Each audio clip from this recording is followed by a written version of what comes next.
ตามปกติแล้วทุกวันศุกร์เวลาตี 5จนถึงเวลา6 โมง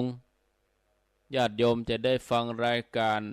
เสียงธรรมแสงอรุณช่วงมรดกธรรมปื้นบ้านล้านนาโดยท่านพระครูชลทานพิทักษ์เจ้าอาวาสวัดแม่ห้องไคอำเภอดอยสะเก็ดจังหวัดเชียงใหม่แต่เนื่องจากว่าท่านพระครูเปิ้นติดศาสนกิจบัสะดวกในการที่จะมาดำเนินรายการให้ญาติโยมทั้งหลายได้รับฟังในวันนี้ต้นตัวอาตมาภาพก็มาดำเนินรายการแทนประคับประคองเวลาก็อยู่ตั้งแต่ตี 3แล้วนะนี่ญาติโยมหลายสถานีเปิ้นฮับเวลาตี 5ก็เป็นที่หู้ไว้ว่าอาตมานั่งอยู่ที่เก่าที่เดิมนั่งอยู่ตัดนี้ตั้งแต่ตี 3มาแล้วตี 2 ครึ่งก็มาเกียมคอมพิวเตอร์มาเปิดคอมเปิดหยัง3 โมงก็นั่งนั่งจาจัดรายการมาจนหมดเวลาตี 4ปลายแล้วก็ย่างพักเดินไปเดินมาได้ดื่มน้ำอุ่นได้เดินไปเดินมาจนเข้ารายการเวลานี้ทำกรรมก็จะอยู่กันไปก็คงจะได้แค่ชั่วโมงเดียวถ้าไปต่อแหมชั่วโมงนี่รับรองงานวันที่11นิ่มได้ละจะยุบละเนาะเพราะวันพุธจะต้องเข้ารายการแทนเพราะว่าตุลุงยองหรือว่าท่านชัยวัฒน์เปิ่นไปจ่วยงานเข้ากรรมวันพุธนี่อาตมาก็จะได้เข้ารายการแทนตี 3ถ้าต่อกัน3 วันนะรับรองนะแล้วงานอิติปิโสนี่ได้พักยาวญาติโยมเขาบางทีบ่ได้ยินเสียงก็จะถามหาเมาะยังบ่จัดรายการไปที่ไหนเนี่ยแต่ว่านี่เปิ้นมีสอบธรรมศึกษากันก็วันค่ำวันนี้ก็มีงานแถมวันค่ำเนาะญาติโยมหลายที่หลายแห่งเปิ้นต้องส่งข้อสอบวันนี้บ่เกินเที่ยงแต่คืนก็แล้วก็เก็บเที่ยงคืนวันนี้ก็ต้องเคลียร์เอกสารอย่างต่างๆบ่เกินเที่ยงวันต้องเอาไปส่งข้อสอบในเวียงบุญอันนี้เป็นหน้าที่เนาะหน้าที่ที่จะต้องทำปีในมีเตื้อสอบนักธรรมสอบธรรมศึกษานี่นะก็แล้วไปเอาละญาติโยมอาตมาก็ดูเวลาแล้วก็คงจะมาจาในเรื่องราวของสาระธรรมะเหตุก่อนนะประเด็นนี้มันทื่อหมดแล้วนะหัวนี่นะมันมึงมังอย่างได้บ่ฮู้นี่ตามงมังนี่ญาติโยมมาก็จากันไปจับเวลาญาติโยมท่านผู้ฟังทั้งหลายมีภาษิตบาลีบทหนึ่งปรากฏไว้ว่าจิตเตนิยติโลโกโลกอันจิตนำไปถ้าเฮาบ่กึดมันก็แปลกถ้ากึดเฮาก็จะบอกว่าพระพุทธเจ้าของเฮาเนี่ยพระองค์เป็นยอดของมนุษย์พระองค์ทรงทราบเหตุการณ์ต่างๆของโลกล่วงหน้าตั้งหลายร้อยหลายพันปียกตัวอย่างญาติโยมอย่างทรงผมของพ่อใจแม่ยิงประเด็นนี้มันก็เปลี่ยนไปตามยุคตามสมัยไปตามนิยมนะบางยุคก็นิยมผมสั้นบางยุคก็นิยมผมยาวมียุคหนึ่งเหรอนิยมดัดงอผมนะแถมยุคหนึ่งก็บ่นิยมดัดงอให้มันซื่อมันตรงนะแถมยุคหนึ่งก็ชอบเก้าเป็นมวยผมนะยุคหนึ่งก็ปล่อยไปสลดสละสลวยมันก็แล้วแต่ยุคแต่สมัยแต่ความนิยมอันเนี้ยญาติโยมมันเป็นเรื่องของจิตนำไปเตียวบางผืนก็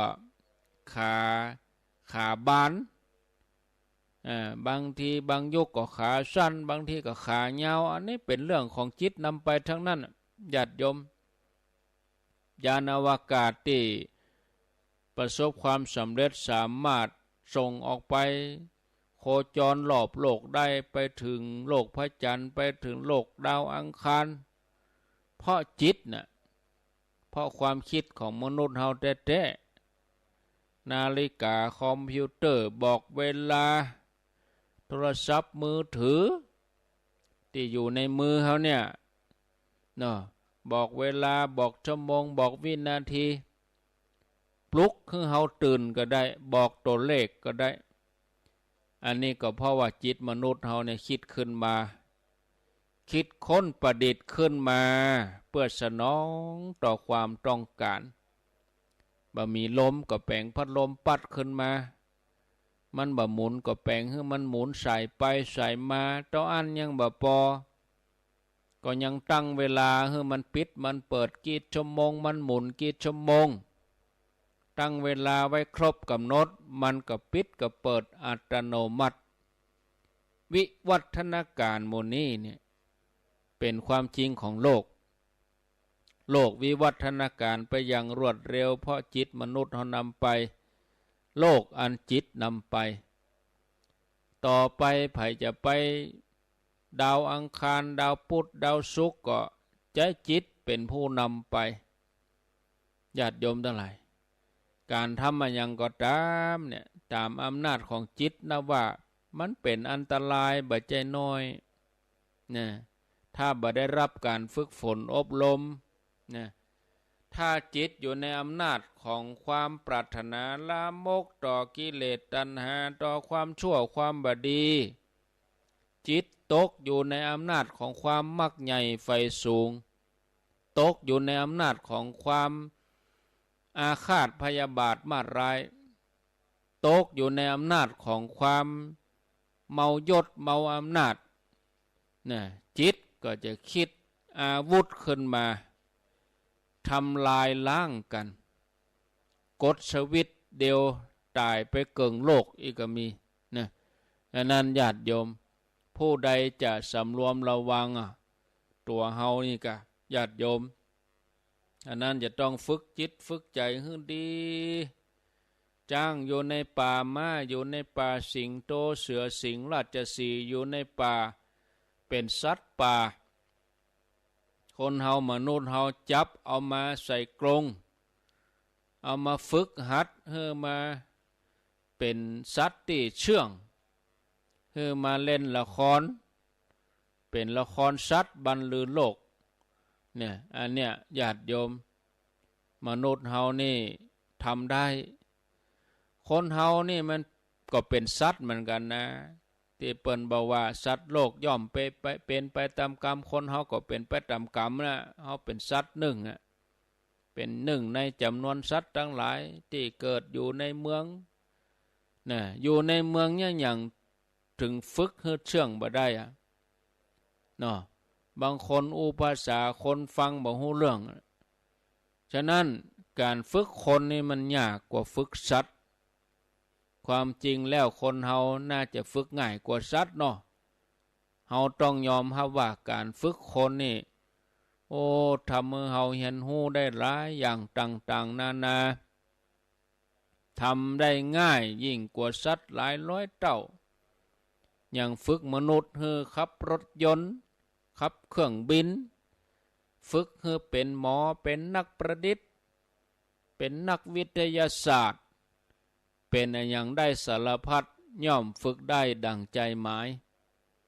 เนี่ยอันลิงป่าอันลิงข้างกลางป่าสารพัด